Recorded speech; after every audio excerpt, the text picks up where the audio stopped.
Hey everyone, Travis here. Today we take a look at the mighty Roth IRA and how it works.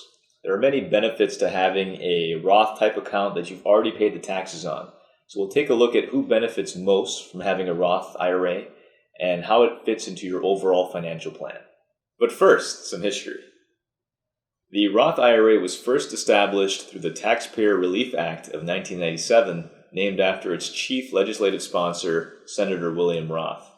IRAs in general have surged in popularity over the last 20 years as the retirement plan landscape has shifted largely from pension plans to 401k plans and other defined contribution type plans. According to a study done by the website Axios, at the end of 2019, there was over $11 trillion of IRA money held by U.S. households, and $1 trillion of that was held in Roth. So while the lion's share of IRA money isn't in Roth, it's a growing account type in general. So let's talk about some Roth facts. A Roth IRA is a type of retirement account that you can invest money that you've already paid taxes on. So to get money into your Roth, you can make direct contributions, you can do a conversion from your pre-tax IRAs, or you can do a rollover from your Roth 401k.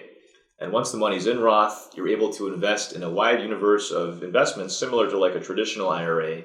And the idea is that the earnings will grow tax-free in your Roth IRA. So it ends up being a very powerful way to save for retirement because the tax bill has already been paid. And you're filling up one of those three buckets that we recommend having to pull from once you're in retirement. You can open a Roth IRA at any major online brokerage or bank, but do your research before you do so because you want to be sure that they allow you to invest in that wide variety of securities. Now, there are some rules to be aware of before you make your first Roth contribution. First and foremost, either you or your spouse needs to have some form of earned income, whether that be wages, salary, self-employment income, but not 401k withdrawals or pension income. Now, there is a limit to how much you can contribute in 1 year. For 2021, it's $6,000 if you're younger than age 50, and it's $7,000 if you're age 50 or older. Now, what some people miss about the catch-up contribution, that extra $1,000, is that if you're 49 years old and you're about to turn 50 in the current calendar year, you're able to make that extra $1,000 contribution. So a 49-year-old about to turn 50, good to go for that extra $1,000. And if your earned income is below $6,000, you'll only be able to contribute up to whatever you earned.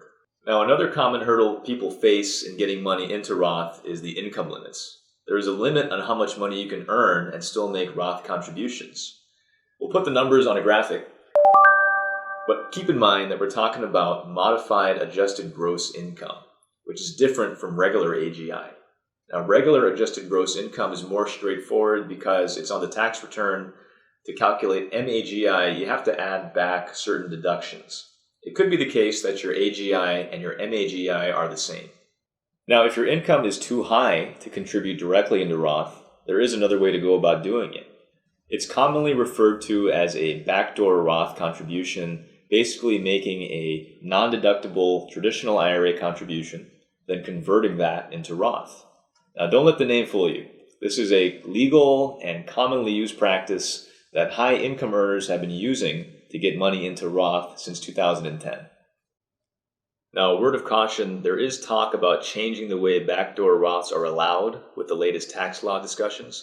So before you take any action, consult your accountant or your financial advisor. Now, another way to get funds into Roth is to do a Roth conversion from your pre-tax IRAs into your Roth IRA. Now, again, you'll pay the taxes on the amount of the conversion in the year you do it, but the benefit is you get tax-free earnings once the money's been converted into Roth. Whenever you're doing a backdoor Roth or a Roth conversion, there are rules to follow that you want to adhere to so that you avoid any unnecessary taxes on the conversion. There are things you want to be mindful of, like the pro rata rule, how much you can convert and remain in the same tax bracket, and the difference between converting shares versus converting cash. We'll dive deeper into the mechanics of doing a Roth conversion in a future video, but it may make sense to work with a professional when doing this, just so that you're making sure you're checking all your boxes and you're following all the necessary rules. Now, I want to briefly touch on Roth 401k. There is a feature in some 401k plans that allows participants to fund their 401k with after-tax dollars. Once the money is in the Roth 401k, it can be invested similar to how you would invest your regular 401k. The difference between Roth 401k and Roth IRA is, of course, the contribution limits, where you can contribute a lot more into your Roth 401k. And those over age 50 can sock away up to $26,000 per year with that catch-up contribution.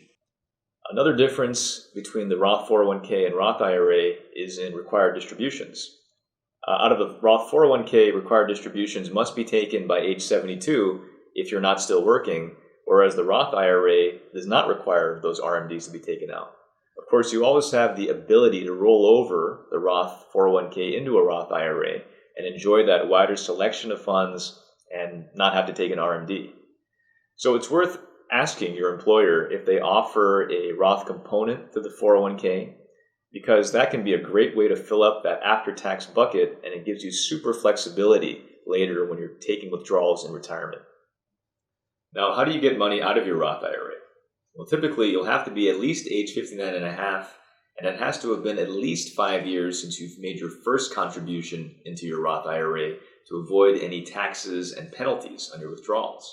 But remember that any money that you've contributed directly will always be able to be taken out tax and penalty free. It's the earnings that can be problematic if withdrawn too soon. The order of it goes: contributions are considered withdrawn first, then earnings. And there are exceptions for certain reasons of withdrawal where you can avoid that penalty, such as a first-time home purchase. So for those folks eyeing retirement in the next 5 to 10 years, the planning tip is to consider opening a Roth IRA and funding it now so you get that 5-year clock started, because that is one of those requirements to be able to take out withdrawals penalty-free. If you aren't able to make a direct contribution because of the income limits, do a small conversion from your pre-tax IRAs into Roth now and get that Roth up and running, and it will give you tremendous control over your tax situation when you start withdrawing. So there it is, guys, all the basics you need to know about how a Roth IRA works. Obviously, this was just a surface level discussion. We can get into even more detail about doing Roth conversions, backdoor contributions, investment strategy in Roth, and withdrawal strategies in retirement, but maybe for a future video.